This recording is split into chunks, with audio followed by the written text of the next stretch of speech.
This tutorial will walk you through the process of creating a cylinder and a half cylinder and a cube with a hole in it for the 5 model parts project.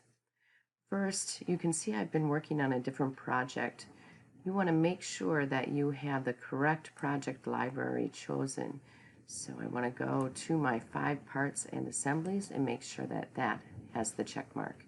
Then when I open or save, it'll go automatically to the folder that contains my 5 parts and assemblies. So I'm going to go ahead and open up all of my parts.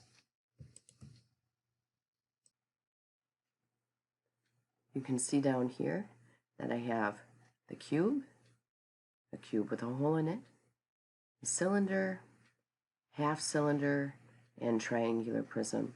So these two, the triangular prism and the cube, I'll move that to the left, these two should already be created. And I'm going to make the cube with a hole in it, the cylinder, and the half cylinder. These 5 models will then be used to teach you how to assemble parts. Okay, let's get started. We want to make a new part. I like to use this drop down part. And I'm making a cube with a hole in it.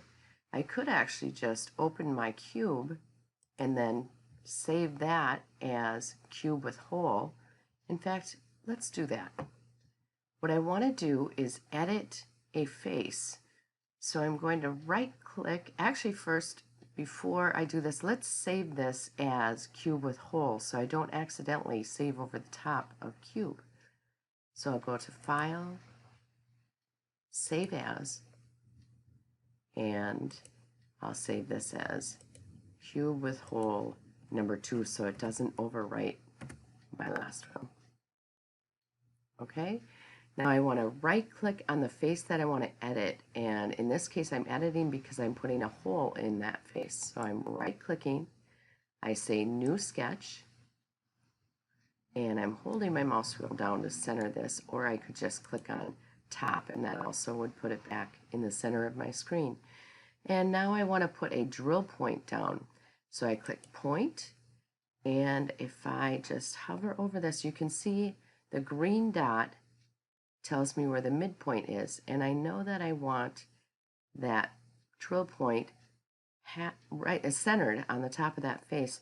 So I know the center is 0.75 because the cube is 1.5 inches along its side in each dimension. So if I look at my X and Y right now, it's 0.75 and the Y value negative 0.75 because this is 0, so I'm going down 0.75.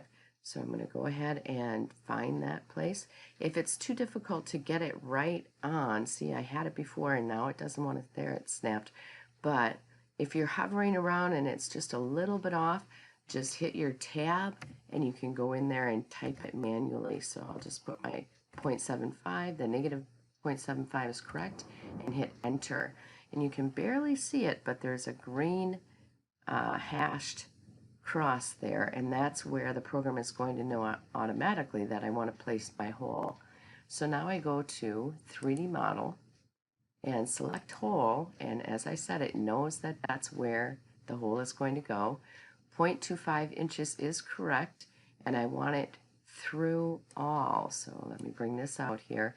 I could say distance if I didn't want it to go all the way, but I do want it to go all the way, and notice that you have these different types of drill points as well. So I'll change this through all and say OK. And that was quick enough, right? Hole, I already named it cube with hole 2. Right now, if I save this by going save as, I'm going to get an error. It already exists, yes. And it says cannot give a document the same name as an open document. That's a common error. I don't know why. Usually, like a Word document, we can do save as and save over the top.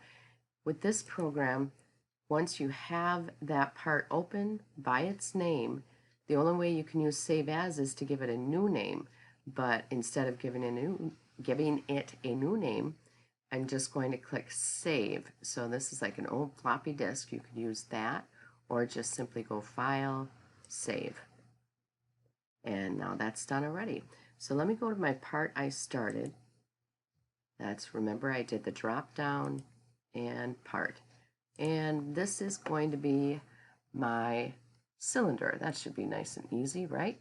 So I'll click on my 2D sketch tool so I can choose a plane, and I'll click this one, and now I need the face of that half cylinder, so it's going to be a semicircle, and the base of that semicircle is a line, so I'll click on the line tool and then click and release, and I'm going to type in 1.5 for my base, and there it is, and click on front and it centers. And now I'm going to use the 3-point arc. That's usually the default up here. If it's not the default, just click on the drop down, and right here is 3-point. And with a 3-point arc, what I do is I make sure you see that green dot. I click on each end point of the line and then just pull up, and half of that distance is going to be 0.75 because it's half of a circle. And there's the face of my object. Now I go to 3D model, extrude, and 1.5 inches, and center that, and I'll give it a wood property, wood birch, and file, save as, and here I have half cylinder. I'm going to name this one half cylinder 2. And now I just have one part left. So new part, and choose a plane, and I'll make a circle. Click on the point of origin and open your circle. Your circle will be 1.5 in diameter, and then 3D model, extrude, and 1.5 extrusion distance. Give it a material setting of wood, and take a look at it. Looks good. File, save as, and this one is my cylinder. I'll call this cylinder 2, and save. Okay, I'm going to close that, and close that, and close, and close, close, close, close.